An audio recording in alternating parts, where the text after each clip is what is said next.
Perkara dapat apa enggaknya mah soal lain.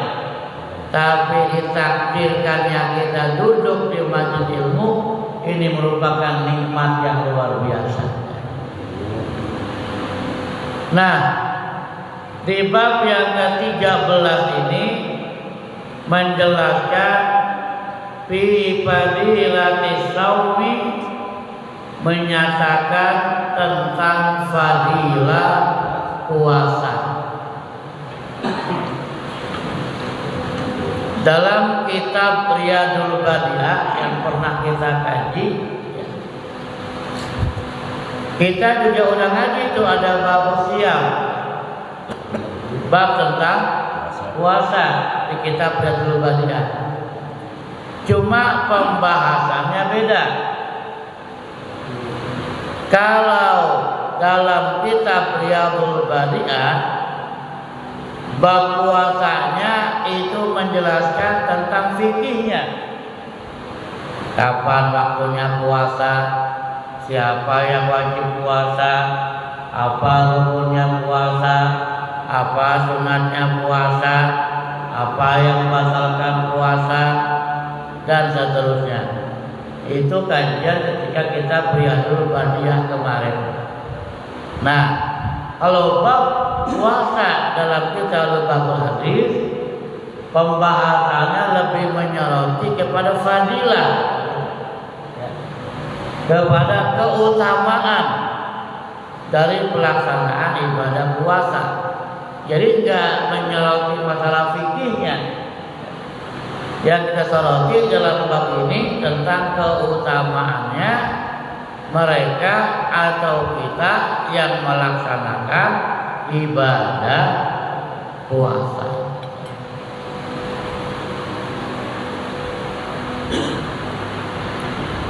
Kita mulai. Qala an-nabiy sallallahu alaihi wasallam, qala Allah ta'ala. Nah, qala an-nabiy sallallahu alaihi wasallam, telah bersabda Nabi kita Muhammad sallallahu alaihi wasallam. Qala Allah ta'ala, telah berfirman Allah ta'ala. Jadi kalau ada hadis model begini namanya hadis qudsi, ya. Apa itu hadis qudsi? Hadis qudsi itu lafaznya dari Nabi tapi maknanya dari Allah Subhanahu wa ta'ala.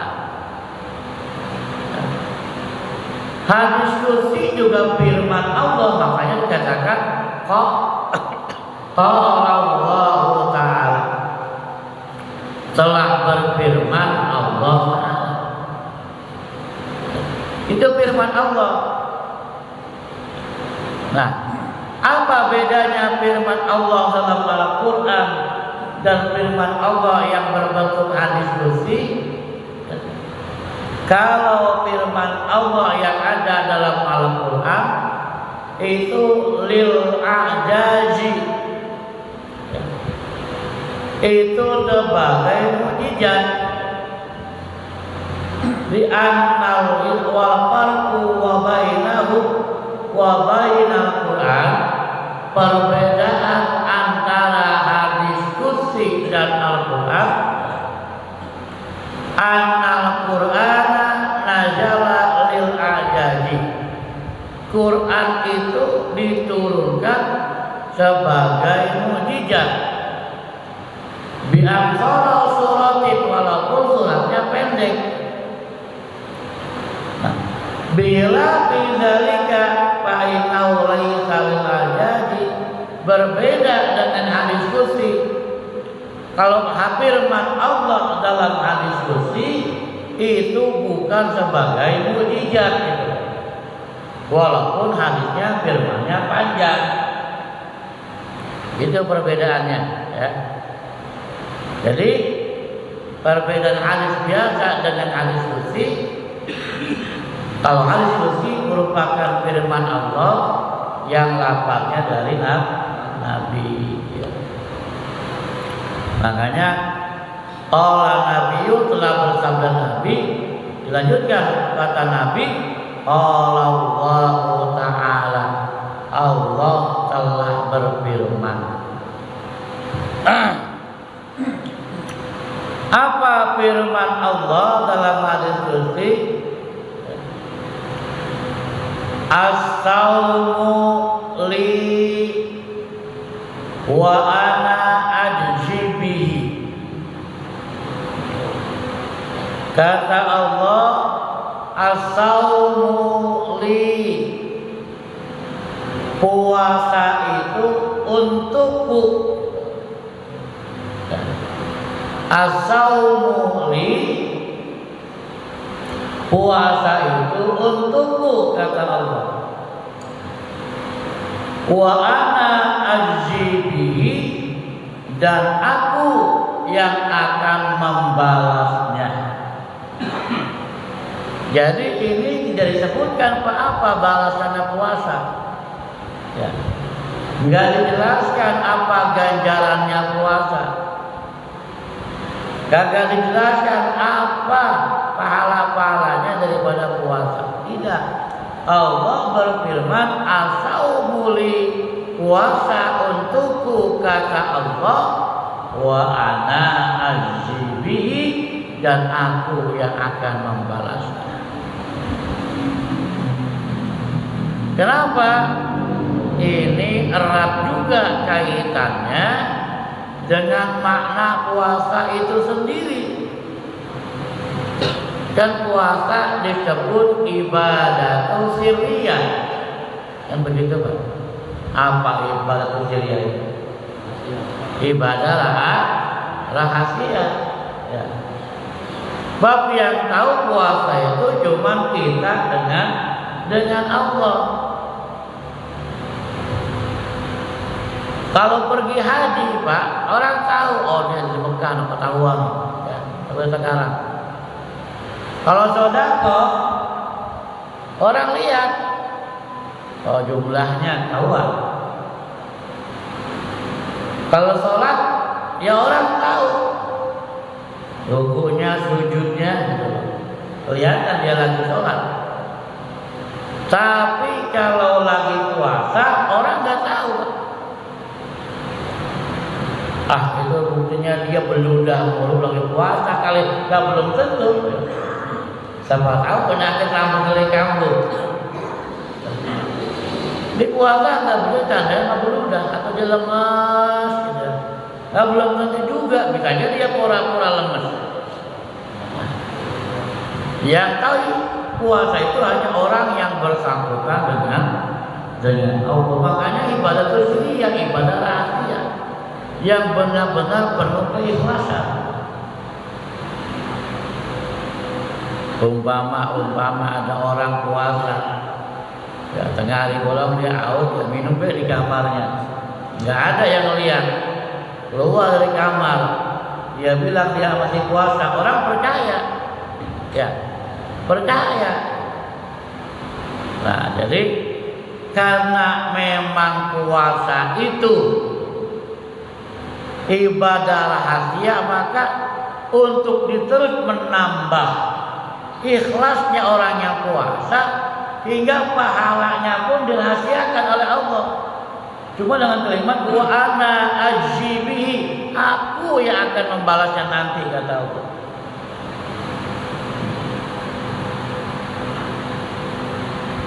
Nah, makna ajibi ini Imam Nawawi menjelaskan jazaan katsiran min ghairi ta'yinin limikdarihi. Kata Imam Nawawi ketika menjelaskan ana wa ajibihi, dan aku yang membalasnya, maksudnya jazaan katsiran, balasan yang banyak, kata Imam Nawawi. Min ghairi ta'yinin, yang tidak dijelaskan, limik dari kepada berapa banyaknya, berapa ukurannya. Yang pasti pokoknya banyak dah lah gitu. Kalau pakai dari pada dek ya.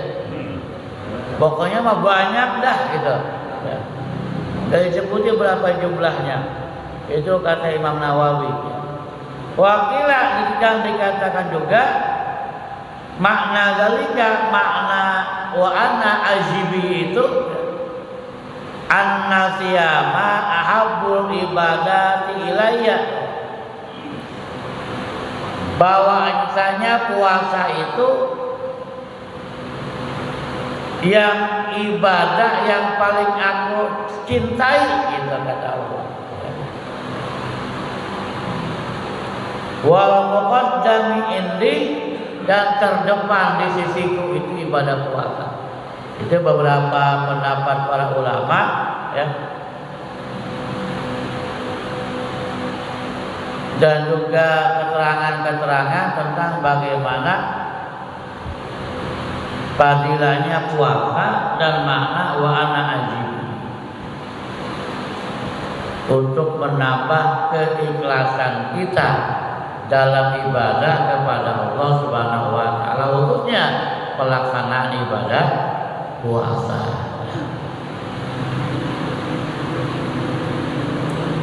Satu lagi ya. Adik berikutnya. Wa qala sallallahu alaihi wasallam lis-shaimi farhatani yafrahu bihima, farhatun inda iqfarihi wa farhatun inda liqa'i rabbi. Wa qala sallallahu alaihi wasallam, dan telah bersabda Nabi kita Muhammad sallallahu alaihi wasallam, lis-shaimi farhatani,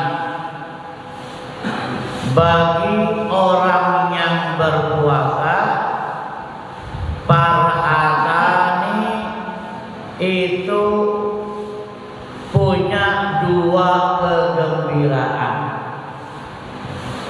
Ini hadis sering saya sampaikan, ini belum Ramadan ya.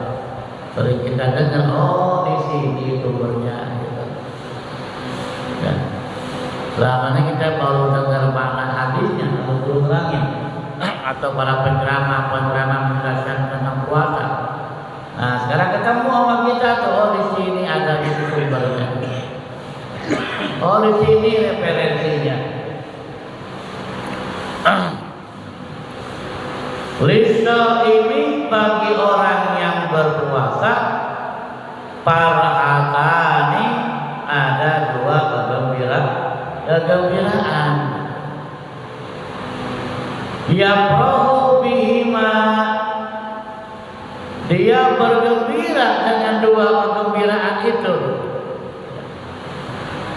Yafrahu bihima, dia orang yang puasa bergembira dengan dua kegembiraan itu tadi.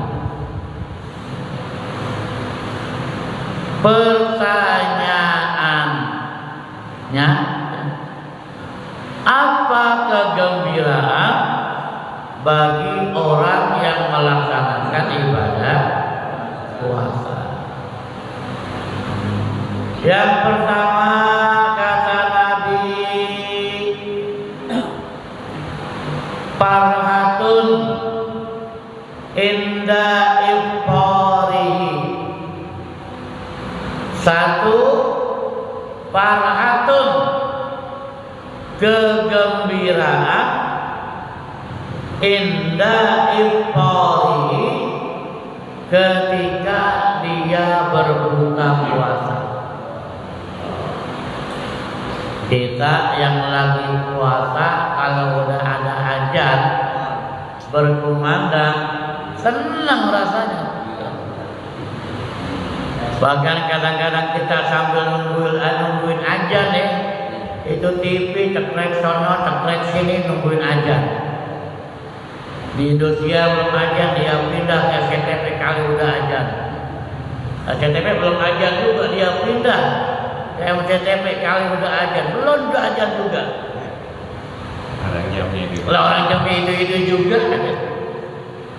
Bagian cekrek sono kita aja belum waktunya ajan mangga ajan.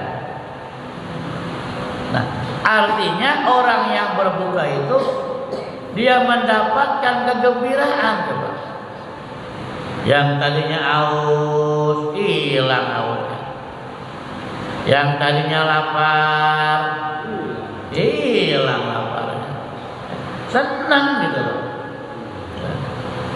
Cuma kadang-kadang saking senangnya overdosis. Begitu dia pergi baru aja baru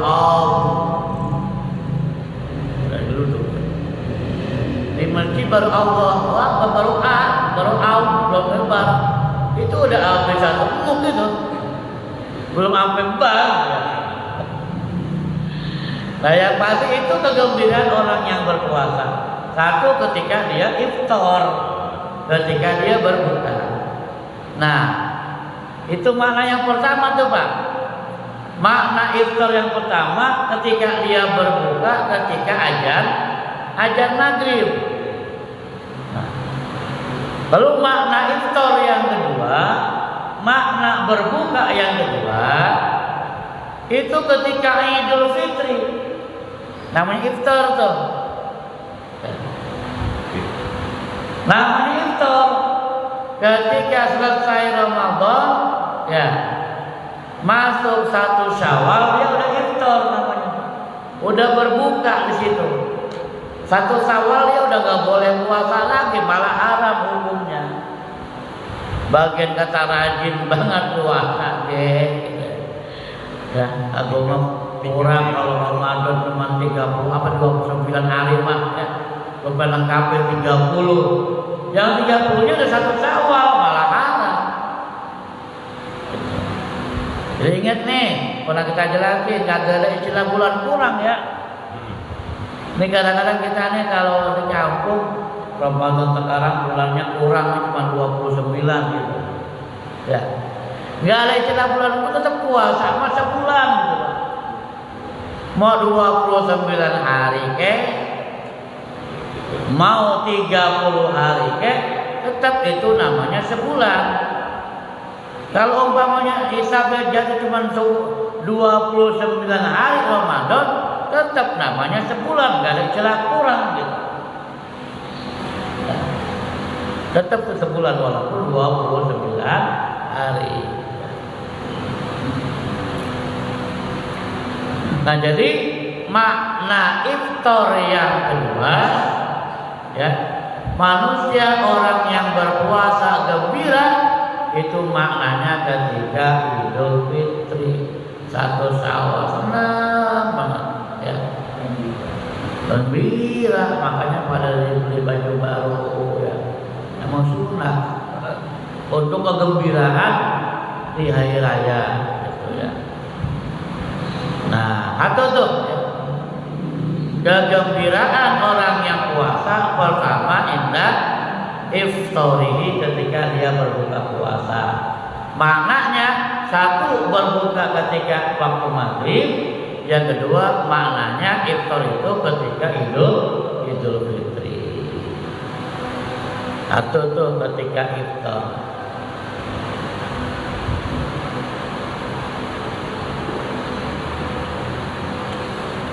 Lanjut Pak. Wa farahatun inda liqa'i rabbi, dan kegembiraan yang kedua, kegembiraan yang kedua inda liqa'i rabbi, ketika dia berjumpa dengan Tuhannya. Itu kegembiraan bagi orang yang melaksanakan ibadah puasa. kegembiraan ketika berjumpa dengan Tuhannya. Bapak dalam kitab Nasaihul Ibad itu ada keterangan begini. Masuk surga itu nikmat. Tapi ketika berjumpa dengan Allah, maka nikmat surga yang begitu besar kalah tuh. Kecil dibandingkan nikmatan bisa berjumpa dengan Allah Subhanahu wa Ta'ala. Seolah-olah nikmat itu tertutupi dengan nikmatnya berada di surga itu tertutupi gitu. Dengan nikmatnya berjumpa dengan yang punya surga, ialah Allah Subhanahu wa Ta'ala. Contoh kecil begini dah contohnya. Umpamanya kita masuk di sana negara umpamanya. Senang, wah hebat, ornamennya bagus, istana negara umpamanya. Berjumpa dengan presidennya, tanda petik presiden yang kita cintai lah, bukan presiden yang kita resep lah. Tapi kita jangan gitu, kita kaji berjumpa dengan presidennya, senang itu. Nah, kenikmatan melihat keindahan di sana itu kalah dengan kenikmatan berjumpa dengan apa? Presidennya, tanda petik yang kita cintai lagi. Nah, begitu pun ketika kita masuk surga. Masuk surga nikmat besar dengan berbagai macam kenikmatan yang ada di dalamnya. Tapi ketika indah liqa'i rabbi, ketika berjumpa dengan Allah, maka tertutupi itu kehebatan nikmatnya surga dengan nikmatnya berjumpa dengan Allah Subhanahu wa Ta'ala. Yaumal qiyamah, ya. Nanti berjumpanya pada hari kiamat, ya. Bab qala Wahab bin Munabbih ya. Laisa lil mu'mini rahatun duna liqa'i rabbih.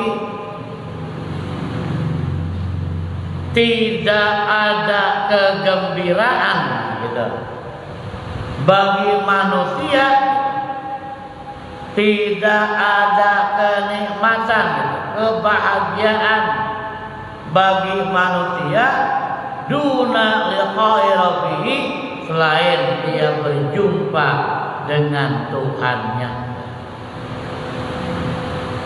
Itu sudah saya Wahab bin Munabbih, Pak. Tidak ada kebahagiaan bagi manusia kecuali ya selain dia berjumpa dengan Tuhannya. Nah, berjumpa dengan Tuhan, liqa'i rabbi, ini merupakan kegembiraan bagi orang-orang yang melaksanakan ibadah puasa. Maka mudah-mudahan umur sampai pada Ramadan besok kita bisa melaksanakan ibadah puasa. Nanti pada hari kiamat kita bisa berjumpa dengan Allah Subhanahu wa Ta'ala. Nah, apalagi Pak pengertian indah liqa'i rabbih ya. Ketika berjumpa dengan Tuhannya, di antaranya dia berbahagia ketika berjumpa dengan Tuhannya, maksudnya bihusulil jazai wasawabi, sampainya apa? Ganjaran, balasan gitu, dan pahala bagi orang yang berpuasa. Itu berarti pengertiannya. Apalagi au bin najri ila wajhi rabbih, atau dia melihat wajah Tuhannya. Tapi nanti kalau kita lagi melihat wajah Tuhan, Pak, jangan kita artikan yang lihat wajah teman kita gitu loh. Ya. Jangan kita anggap Tuhan berbentuk pada wajahnya baik-baik ini. Ya. Ketika kita melihat wajah Tuhan, kalau kita bayangkan seorang kita melihat wajah teman kita, enggak, beda gitu loh. Ini bentuk keagungan aja. Sebab yang namanya Allah laisa kamitslihi syai'un, enggak sama, dia berbeda dengan sesuatu. Dia sama dengan sesuatu dengan makhluk. Ya. Allah tidak sama dengan makhluk. Manusia makhluk, binatang makhluk, surga makhluk, malaikat makhluk, nabi makhluk. Jadi Allah enggak sama dengan para makhluknya. Ketika nanti ada keterangan ini kan, keterangannya itu bin najri ila wajhi rabbih, memandang wajah Tuhannya gitu. Dan dari wajah jangan diartikan wajah manusia gitu Pak. Ya. Maksudnya berjumpa dengan kemahagungan Allah Subhanahu wa taala. Ya. Khawatir kalau nggak penjelasan kita nanti menghayal nih. Berjumpa dan kalau kayak kita berjumpa melihat teman kita atau melihat seseorang, enggak. Jadi jangan dihayalkan bagaimana bentuknya Allah. Ya. Oh nanti Allah bentuknya begini. Jangan sampai ada pikiran kita Allah bentuknya begini. Kayak apa? Udah yakini aja Allah itu ada dengan sifatnya yang 20 tuh. Dan kita pelajari dalam sifat 20. Jadi jangan kita mikirin Allahnya. Tafakkaru fil khalqi wala tafakkaru fil khaliqi. Kalau mau pikir karena ciptaannya. Ciptaan Allah gunung begitu indah, bagaimana nyiptainnya? Tambah keyakinan kepada Allah. Laut ciptaan Allah begitu indah, tambah kenikmatan keyakinan kita kepada Allah dan seterusnya. Kalau pikirkan ciptaan Allah. Tafakkaru fil khalqi. Pikirkanlah, bertafakurlah gitu. Bertafakurlah tentang ciptaan Allah gitu. Supaya apa? Supaya bertambah apa? Iman dan keyakinan kita. Gunung ciptaan Allah begitu indah, lautan alam begitu indah ciptaan Allah. Tafakur kita, subhanallah. Ma khalaqta hadza batila. Allah nyiptain nyamuk, binatang yang kecil, kan gitu. Apa-apaan, buat apa hikmahnya lah, bikin penyakit, ya, bikin demam berdarah. Tapi gak sia-sia pikirkan, oh Allah ciptakan makhluk yang kecil namanya nyamuk. Ternyata akan memunculkan satu profesi yang namanya dokter, akan memunculkan satu profesi namanya apoteker, bagaimana obat, akan memunculkan satu pekerjaan bagaimana obat anti nyamuk, berapa karyawan di sana, orang yang terhidupi di sana dan seterusnya. Ternyata satu ciptaan Allah nyamuk kecil saja, ma khalaqta hadza batila, itu tidak ada yang sia-sia ciptaan Allah. Jadi tafakkaru fil khalqi, pikirkanlah makhluknya. Wala tafakkaru fil khaliqi, jangan bertafakur, jangan berpikir tentang siapa yang menciptakannya gitu. Tentang khaliqnya. Jadi jangan pernah berpikir bagaimana bentuknya Allah dan seterusnya. Cukup yakini di hati kita Allah itu ada, maha segala-galanya. Bentuknya itu dijelaskan dalam kitab sifat 20 antaranya laisa kamitslihi syai'un, gak nyerupai siapa-siapa ya, gak nyerupai makhluk. Nah, jadi kembali ke hati kita ya. Ketika ada penjelasan berjumpa dengan Allah, melihat wajah Allah, jangan diartikan kita memandang seperti memandang manusia ya. Kalau para jemaah enggak setengah jam lebih ya, 40 menit ya terasa saja. Barangkali dilanjutkan nanti hari berikutnya pada minggu akan datang ya. Mudah-mudahan kita sehat, panjang umur, bisa ngaji lagi, berkumpul di taman surganya Allah Subhanahu wa taala. Allah sehatkan juga buat anak istri kita, keluarga kita ya, yang sakit-sakit diangkat penyakit oleh Allah Subhanahu wa taala, ditambah-tambah kesehatannya oleh Allah ya. Usaha kita dilancarkan oleh Allah, yang dagangnya